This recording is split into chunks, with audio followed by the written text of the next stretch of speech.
It is a little after 1:05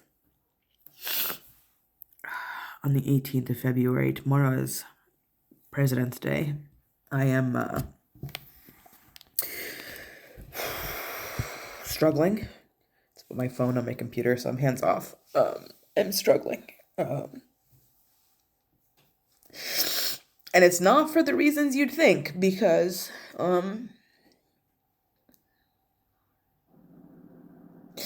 I just checked my grades in my NAU Canvas, and I had some good feedback from a professor that I really respect and I appreciate, and I went up and I asked her last semester, like, should I choose you for this class or should I choose somebody else? And she's like, well, that's up to you, blah blah blah. Trying to be um the like politically correct and unbiased professor, as one should. And in between talking to her and hearing things about who she is and not really knowing anything about the other professor, I chose her, and I'm so glad that I did, because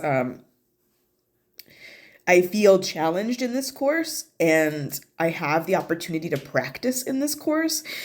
And she's not one of those professors that grades and is like, oh, well, what you did was C material, so I'm going to just, give you a C.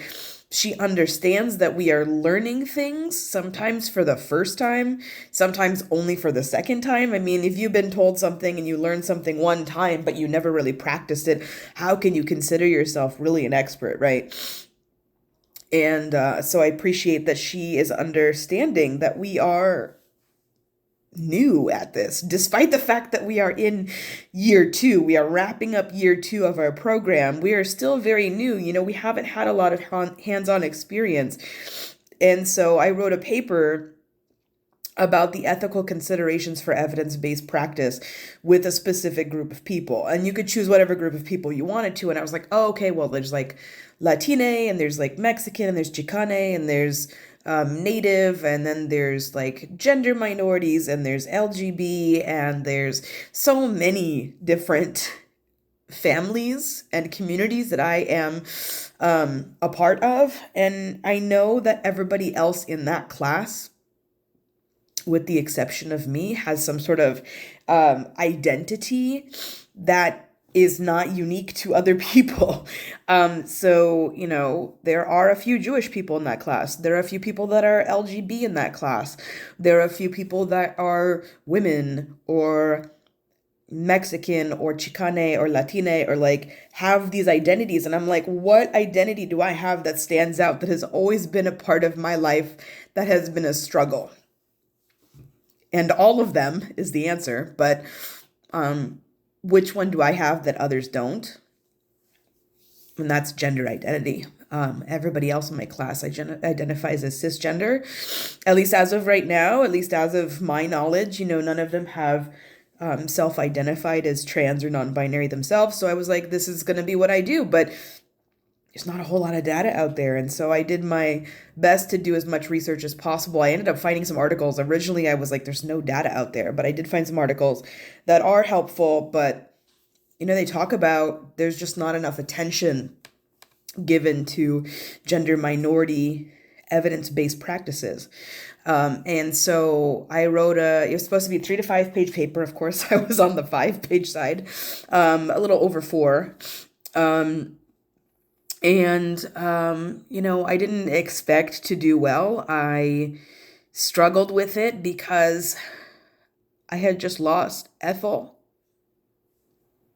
When I submitted it, I had just had to put her into surgery and she didn't make it. And so I had a really bad grief weekend, and then I didn't really work on the paper until Sunday. And then I worked on it Sunday and Monday and a little bit on Tuesday to just kind of wrap it up. And then I submitted it on Tuesday when it was due, and I just didn't feel like it was good work. And then I get feedback from my professor And this is what I mean when I say I'm on the struggle bus. Like, I'm on the struggle bus for like the totally opposite reason that you think. Like, you think that I'm crying because I did this paper in 2 days, 2.5 days, and I struggled through it and I got an F and I failed it and I'm going to drop out of my program and like start all over. Like, that's not the case. My professor gave me 100% and said, like, you write at the doctoral level. And I think that you should pursue this and we should talk about it. And then also, I understand and I think that you're going to be a fierce advocate for this community, and we need to do better as a counseling group, a group of counselors with this community, and she would like to use my paper in her future teaching. And so why am I struggling? Because my mom is not here to see that. My mom's not here to hear me boast about my accomplishments, which, if you knew me the way that she did, I never did that. And then that's because of my mom in part, right? Like, I'd be like, Mom, look, I did this in kindergarten, in first grade, in second grade, all in elementary school, up until about fourth grade, maybe fifth grade. I would try to be like, look at what I did. Look at my accomplishments. Oh my God, aren't you so proud of me? And I would get like, yeah, okay. Or good for you. And it was dismissal. And it felt like my mom wasn't proud of me and she didn't care about what I did. And I know now that that is not the truth. I know now that she was consumed with anxiety and fear and stress and just trying to be an adult when she was barely an adult. I know that was a lot of what she dealt with. But it really sucks because it set me up to feel like I am not worthy of affection and I'm not worthy of any kind of appreciation or a value. That she didn't love me because she couldn't show affection in that way or appreciation that way, pride about the things that I did, even if they were stupid or ugly or dumb. I just didn't get a lot of positive feedback from her in regard to that. And so as I got older, fourth, fifth grade, like I said, I realized like, I'm not going to get this from her, so I'm just going to stop. And I think that's really when my relationship with my mom started to change quite a bit. Like, I wanted this from you. And I think when I was younger, I was able to get away with like feeling like I needed you. But now that I'm in fourth grade or fifth grade, even when I was like 6 or 7, I was very independent as a child, trying to do my own things, make my own food, take care of myself when I was having an emotional day, which, like, look at me, happens all the fucking time as a Pisces. There was a lot of growing up that I did very quickly at a young age. And a lot of that had to do with my mom's divorce and the fact that she wasn't around and the fact that my brother needed me for a lot of things, or I felt that he did. And so I stepped up to care for him.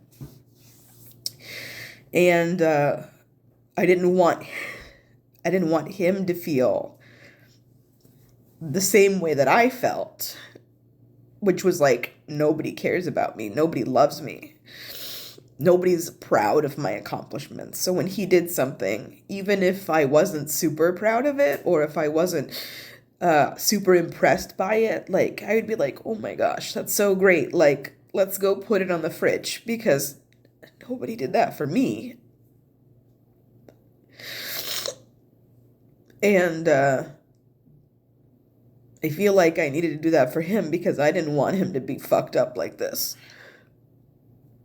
And to some extent, I don't know how well I was able to really do that because nobody can replace your parents. Nobody can be somebody that you want them to be. And even if I was doing that for my brother that entire time, like it's not the same as your mom doing it, and you know who your mom is.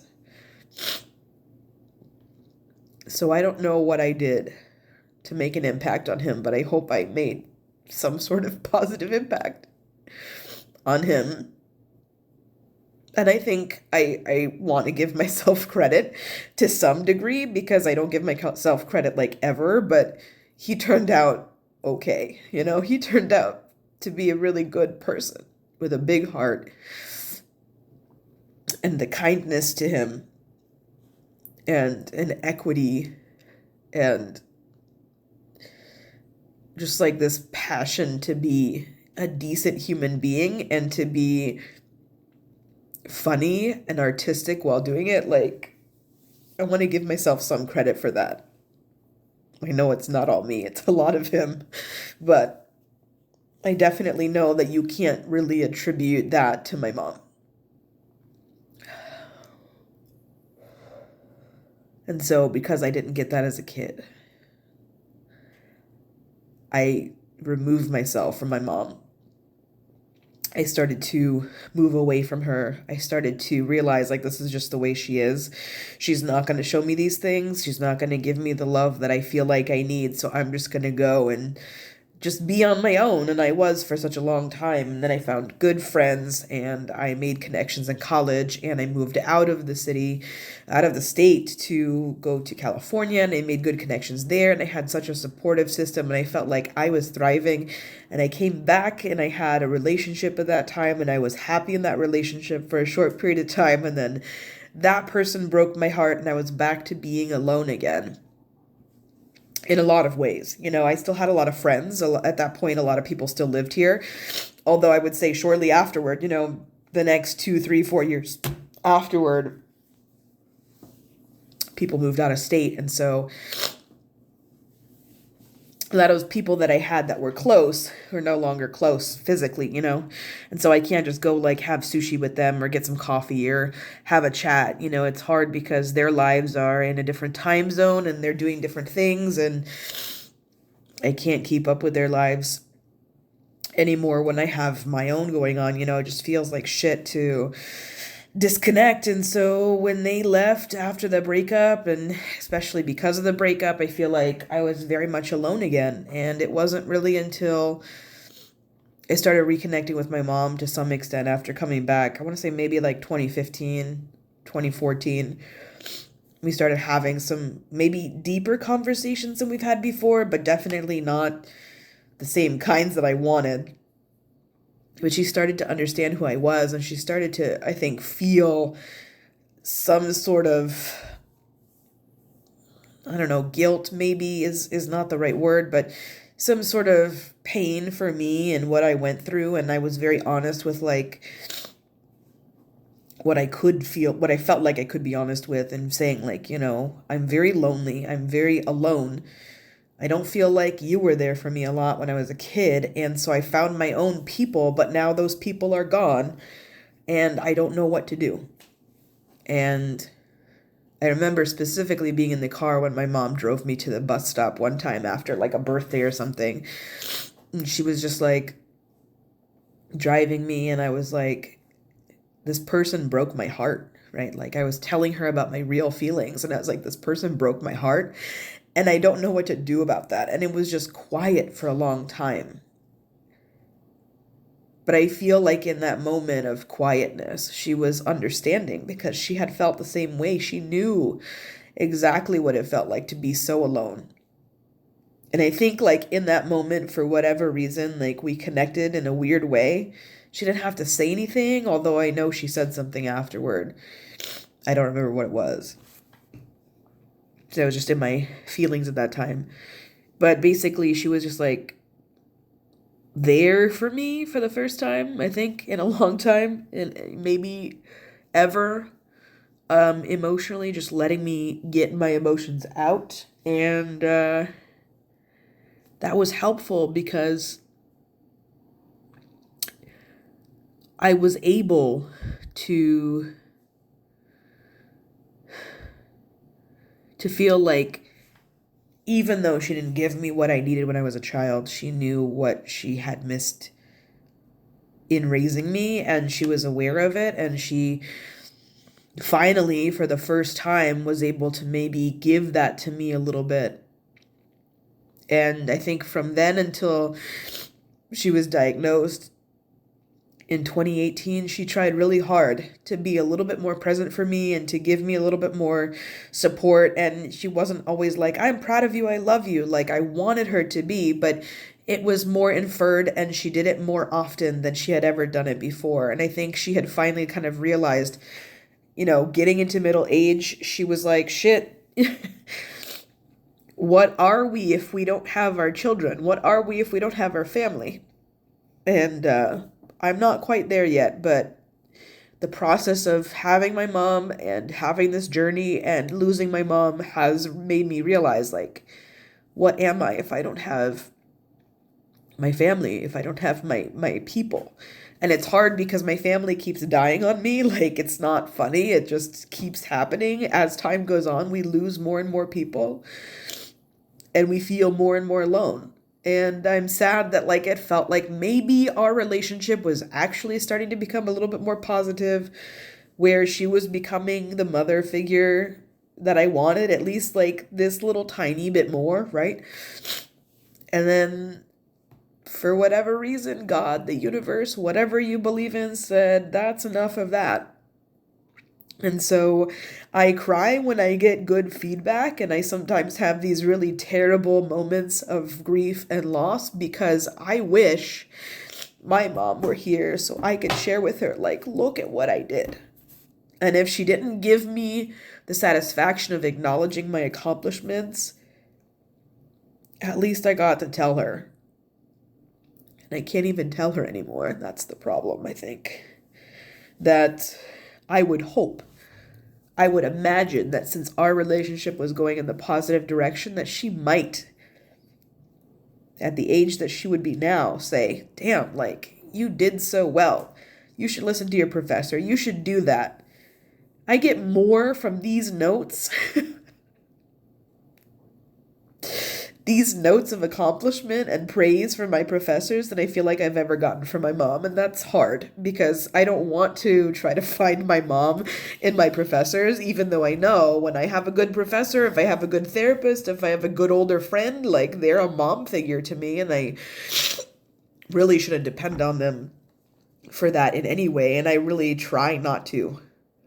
But it is true when I say that, like, I get a lot more sometimes from strangers than I've ever gotten from my mom, and so that hurts.